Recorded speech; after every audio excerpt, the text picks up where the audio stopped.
గమనించాలి. దేవుడు కోపమును చూపించినా సరే అది మనిషి యొక్క మేలు కొరకే ఉంటుంది, అంతే కదండి. దేవుడు ఎంత కోపగించుకున్నా అది మనిషి యొక్క మేలు కొరకే ఉంటుంది, కానీ కీడు కొరకు ఉండదండి. మనిషి కీడును కోరుకునేది దేవుడు కాదు. ఒకసారి ఆలోచన చేద్దాం. తల్లి అయినను తండ్రి అయినను ఎందుకు కోపపడతారు?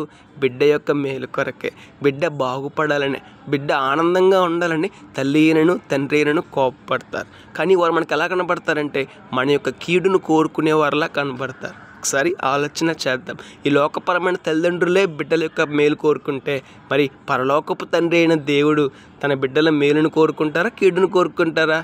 ఆయన కోపగించుకునేది మానవుని యొక్క మేలు కొరకేనండి. ఒకసారి ఆలోచన చేద్దాం. దేవుడు కోపం ప్రదర్శించినప్పుడు, కష్టాలు గుండా మనల్ని నడిపించినప్పుడు దేవుడు మరింతగా మనల్ని ప్రేమిస్తున్నారని సత్యాన్ని గుర్తిద్దాం. దేవుని విశ్వాసం ఎదుగుదాం, శ్రేష్టమైన ఆశీర్వాదాన్ని పొందుకుందాం. May God bless you.